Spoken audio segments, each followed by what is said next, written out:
What's up guys, Ego Shock here, back again with a new video. And in today's video we're going to be going across the years and we're going to be looking at the best insert I think from every Tim set. So starting from 2015 to 2015-16 up until this year, which is 2021-22. So without further ado, let's begin. If you do enjoy this video, please sure to leave a like. It helps with the channel. And let me know if you guys want to see the worst inserts across the years. I think I can make that work, as there are a lot of ugly ones. And these are the years that I currently own, as I didn't collect all of the Tim's years because I wasn't aware of them at the time. But I do have half of them, so more than half of them, so bear with me. I obviously have a notepad because I want to make sure I have everything here and I have all the information that I want. The card that I'm going to be showing you guys will obviously be on screen. The ones I don't have will be like here or like the whole thing, whatever. But yeah, without further ado, let's begin with the first year. So the inaugural season of the Tim Hortons, when they first started off, I will obviously be giving this a grade. Should have said that earlier. I'll be ranking them at the end. So beginning 2015-16, I think the best card that they made out of this series, the Platinum Portraits. And there's good reason for this. I think it looks a lot like the Platinum Portraits from Metal Universe. And I really like the look of the cards. Like, I really like the dark colors on it, and it contrasts really well with the player's face. And overall, I'm gonna give it an A. Moving on to number 2, which is 2016-17. We have the G-Force.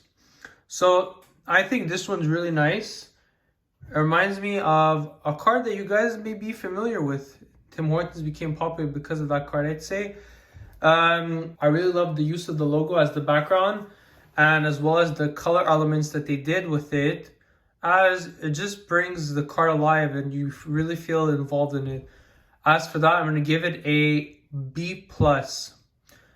Moving on, we have 2017-2018.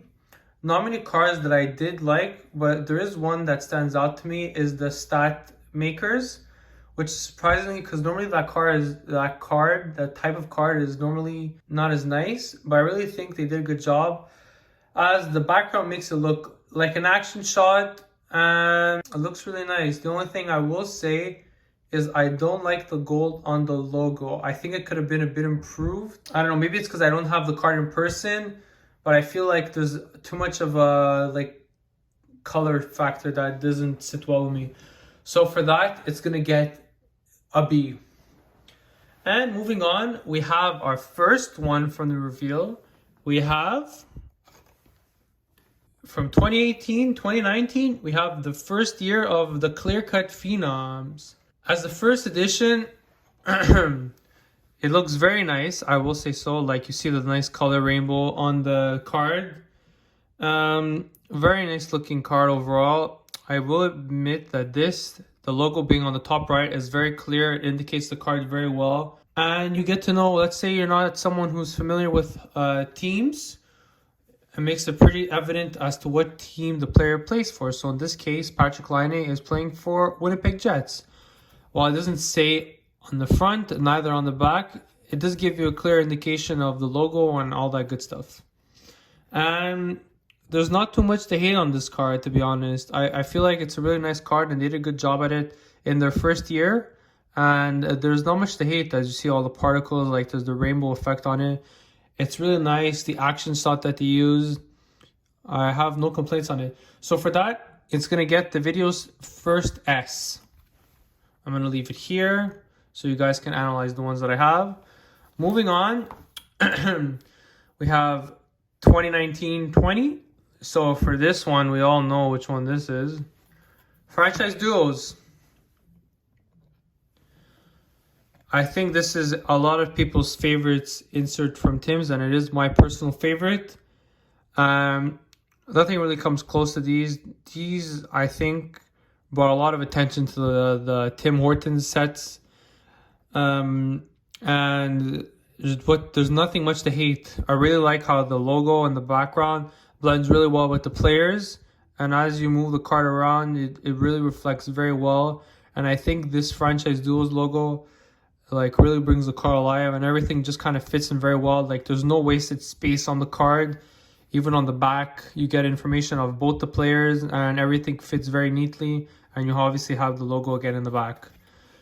So for that, it's going to get an SS because I really do think that this card is that valuable. And don't worry, yes, I do sleeve it. It's just a lot easier to see it without.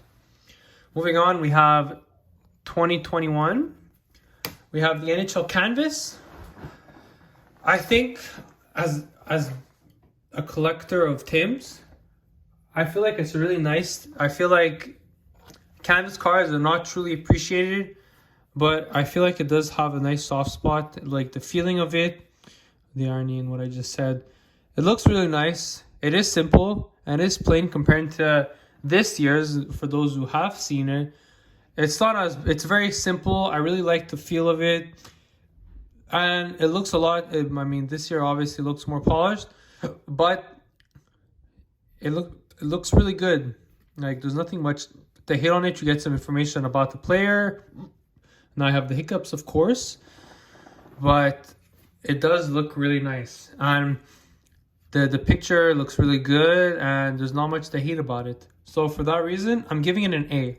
Could have been higher, but I feel like it's too simple and there's not a wow factor to it. Now, obviously, now I have the sniffles. So for the last card of the video, I'm going to be looking at, you're never going to guess this one, Promotion. Now, people, you may be wondering, Eagle, why on earth would you choose this abomination? Well, it's not an abomination, I'd say. I feel like this card is a lot better than a lot of the inserts of this year, apart from like the Hockey Heroes. But that's too obvious. We don't want obvious here. And I feel like it's good for a few factors which people may not consider it. It's simple. There's obviously the cool like lighting effect when you reflect the light on it between the orange and the reddish colors. It's bilingual, so you have the Promotion and Joueur de Peau, which is not common in hockey cards for some reason. While they do it in some cases, you don't always see it anyways. Once I am upset about it and kind of disappointed with this product. The logo lacking in the front, it's kind of a miss for me anyway. Feel like the lettering also here, like the player, it looks centered, but the player is not. I get what they were trying to do there, but overall I don't like it, so that's why it's getting a B. So if we were to rank them in order from best to worst, it's very simple. So in first place, actually we should start from last. So in last place, we have Promotion. Coming in sixth, we have Stat Makers. Moving on, in fifth place, of course, we have the G-Force from 2016-2017. And then if we to go to number 4, we have the NHL Canvas, this bad boy right here. Losing my voice a bit. We have in third, we have the Platinum Portraits, the first series of 2015-16. And then coming in at first, with second being also close, we have the franchise duos. I mean, what is there to hate about this card? It looks beautiful, feels beautiful, everything is beautiful about it. And then in second place, well, not by much, is the Clear Cut Phenoms from the first season.